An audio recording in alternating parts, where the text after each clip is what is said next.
So here at Turd Fabrication, I don't know what I'm doing.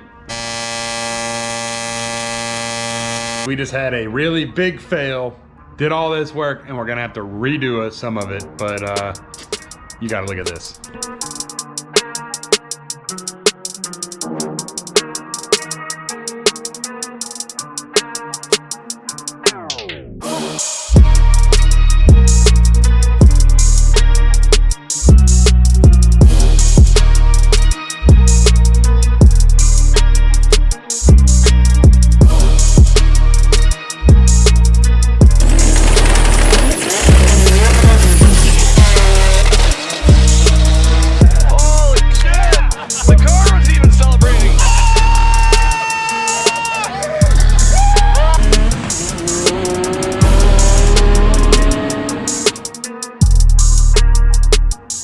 Guys, we're back in the garage and we got some more Blue Turd updates coming at you right now. So where we left off before is we got the billet block sitting in here. We got the heads on it, our nice turbo manifolds. And just like we do on everything on this channel, we basically fight the impossible all the time, which is where we came up with the term building the impossible. So here is the next news of impossible stuff coming at you right now. Right now, we're about 3 weeks away from the Performance Racing Industry Show, PRI 2021 in Indianapolis. Well, your boy is gonna be there in person, debuting the Blue Turd.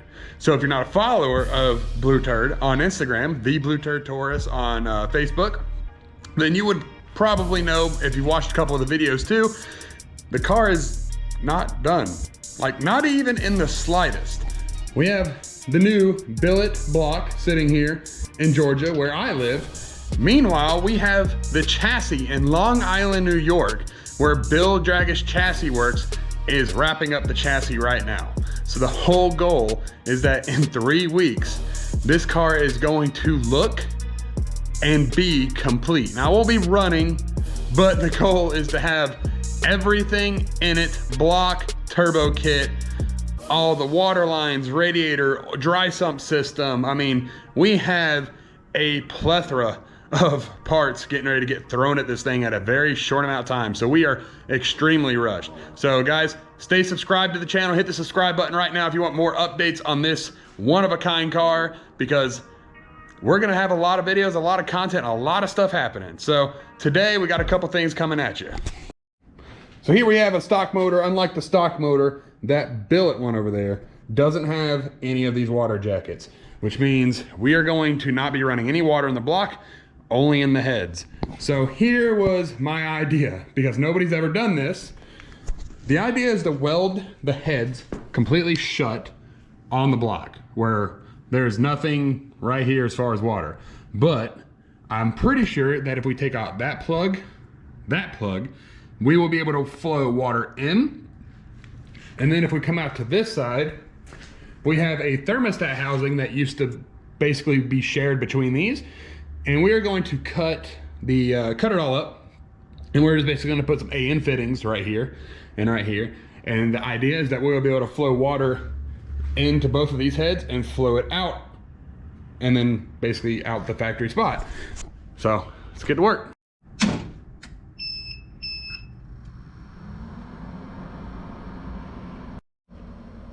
So guys, just real quick, today's video sponsor is HTPUSAWeld.com.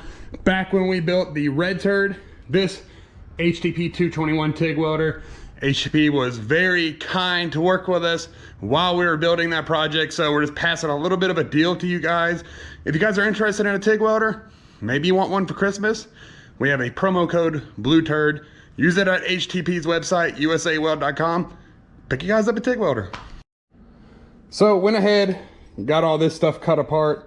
Basically, these I was able to salvage, and then also had to do a little bit of welding on there. But we can take this little guy, throw that on there, and that'll give us a spot to weld our fittings to. This one is a little bit different on the other hand. I have an idea for this. I really like this spot coming out right here, because I think we can like tuck a coolant pressure sensor, or I mean not a pressure, coolant temp sensor right here, and it kind of like stays hidden, it might clean the wiring up, and it still flows water out of that hole. You know, I don't know if, because the water outlet being over here, the water temp should probably be the same, or I mean, it might be a little bit hotter because you don't really have water necessarily flowing out of that area. It's just gonna be kind of stagnant.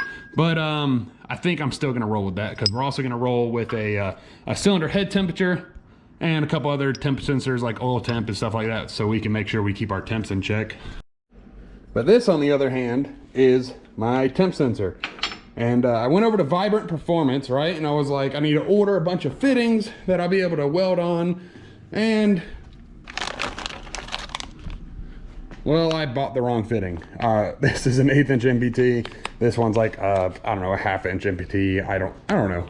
It's bigger. So now, because we are in a time crunch, because we're gonna have this car at PRI, I'm going to chop this guy off to where we have a threaded portion, and then the idea is to basically weld that portion somewhere over here. So let's get to it.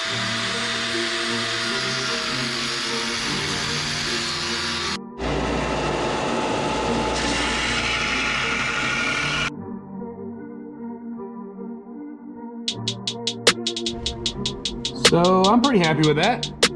We're gonna stick these two pieces together because this sensor will basically end up right inside of the cylinder head, right where the coolant flows. So we won't have any stagnant water or anything making the temperatures look hotter than normal. So let's fire up the old HTP, stick this thing together. All right guys, well, I got her all welded up. It is cast aluminum and I am a novice TIG welder, but I was able to get it done. And if we plop it on there, technically it should just drop right on. We'll find out if that's the case. All right. Yep, it looks good. Looks like it's gonna sit flat. Looks like it's gonna go into the cylinder head, and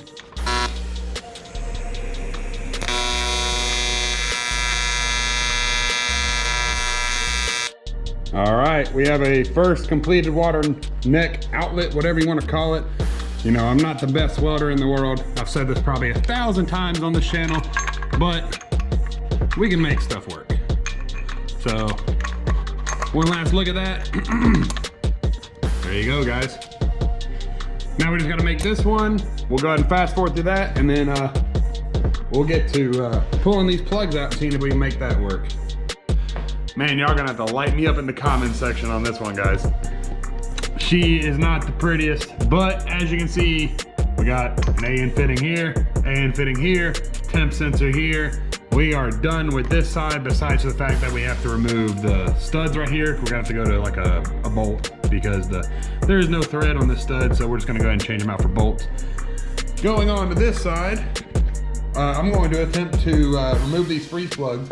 Interesting is, like, this is like a weird half size. I have a 17 millimeter and I also have a bunch of standard ones, and I got a 16 millimeter and none of them fit. So I'm gonna grind down on a tool and try to get these things to get them out. All right, so we got a snap-on 9/16 hex big socket. I had to do a little grinding on the end, but it fits in there now. So check this out.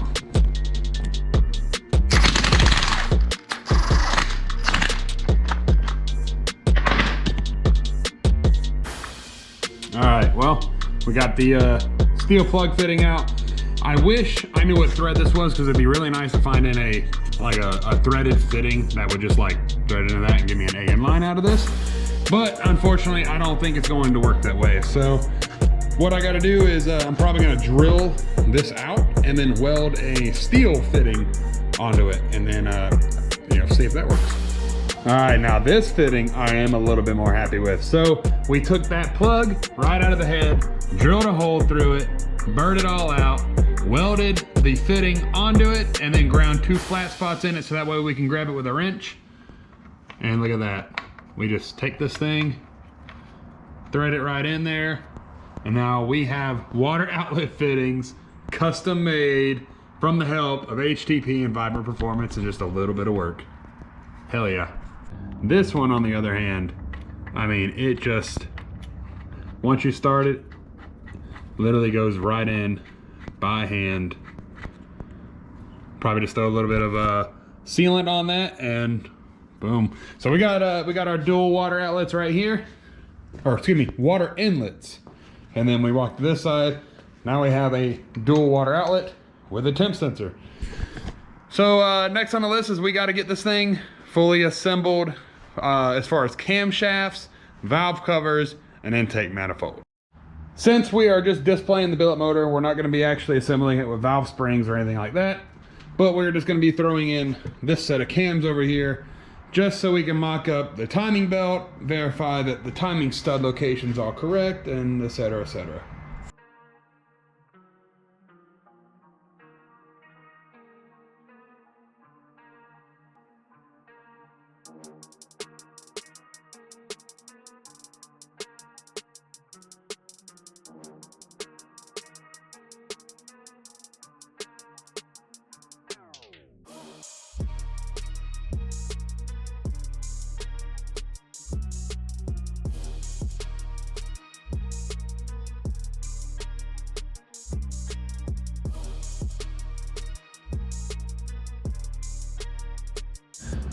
Guys, we just had a really big fail. Did all this work and we're gonna have to redo some of it, but you gotta look at this. Bow! Dude, billet motor assembled, looking like a motor. Look at this thing. Absolutely gorgeous. Now, we do have new valve covers coming. We're not gonna be reusing these. These things have been hacked on so much. They have bungs and fittings and stuff everywhere. A lot of the stuff that we're not gonna use anymore. We got our nice billet intake put on this thing that ASP designed for us. We ended up going with a 1-inch spacer this time to try to increase the plenum volume. Doing a little bit of research. We're gonna experiment with it. I don't know if we'll get any real data, but plenum volume cannot hurt this motor at all. But let's get to that failure. We did all that work. This I don't think will be an issue. Vibrant has some nice low pro -12 fittings. I think this will clear just fine.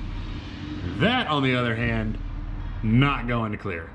Not going to clear at all. So we're gonna have to remake this. I don't really know exactly what I'm gonna do. We're gonna have to come off with like an angle.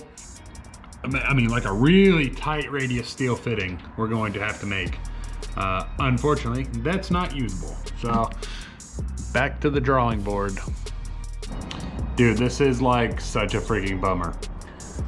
Got the low pro -12 on, and as you can see, it touches the belt. So now, all of the work that we just got done doing is completely invalid. Totally my fault, because I probably should have kept the timing belt in mind. I don't know, wasn't thinking about it.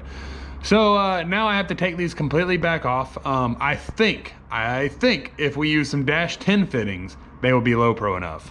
So I got some a Vibrant -10 low pro 90, as well as some -10 steel weld on fittings. So the idea now is that we are going to take this back off, cut that fitting off, make it a -10, and see if it'll fit. So as you guys can see, we got the -12 on the right side. We have a -10 on this side, and it is quite a bit smaller. So it probably will give us the room we need, because I think the fitting is actually going to be a little bit smaller as well. All right, I got me a -10 fitting in there. I am not pulling it back out because there is not a lot of meat to grab onto that thing, because like basically all I'm doing is cutting 2 flat spots into it where I can put like a wrench on it. And as you can see, there's not really any room. So I got it in there. Let's see if the fitting right here will go in. All right, the great news is we got this to fit. This fitting right here is going to be an absolute pain if we ever have to service it, but I guess the idea is that if you ever have to remove those fittings, it's probably because the head's coming off anyway. So not that giant big of a deal anyway. All right, guys, we are going to have to get fancy here. We have to basically make a hard 90-degree angle right here. And there's no fitting out there that even does that. So we are going to have to make some. What I did is I cut these 2 little 45-ish, not even really 45-ish. They're like eyeball cut, you know, turd fabrication over here. But basically that right there will make a hard 90 degree, and where we'll be able to weld this this fitting on the one side and then the other block screw into the other. Hopefully I'm talented enough to be able to pull this off. Well guys, it's definitely been a long night in the garage, burning the midnight oil. We got a new fitting. So I had to basically custom make this guy. The welding is, you know, it's not the best. It's, hey, you know, I'm not over here bragging about the welding, but I was able to make a fitting. So I've already test fitted it one time and it should work. I'm gonna get it thrown in here, show you guys what we got. All right, after a lot of messing around, had to do a little grinding on the head, but now we have a low pro fitting, if you will. I did take an account that we also are going to be running a motor plate on this setup. So if you guys remember when we went to New York and looked at the chassis, we made a full motor plate. So basically the motor mount is a big aluminum plate that's going to bolt to the front, and it uses these 3 bolts, those 2 bolts, and then as well as those 2 bolts underneath there. We're probably going to have to countersink these 2 bolts because there's not going to be any room, but a 250 thou thick plate actually fits through this hole. So we're gonna have to countersink those, but not a big issue. Well guys, let me know if you really like this kind of content. I know this is small stuff, it's not a lot of action. It's really just a lot of working. Some people really enjoy that kind of content, some people don't. So let me know if you like it, hit the thumbs up if you like it. Go ahead, share the video, subscribe, because that really helps me put out content. And you know, all I can say is this thing is looking bad. We got 3 weeks till PRI, so it is going to be a dash. Guys, thanks for watching. Catch you guys later.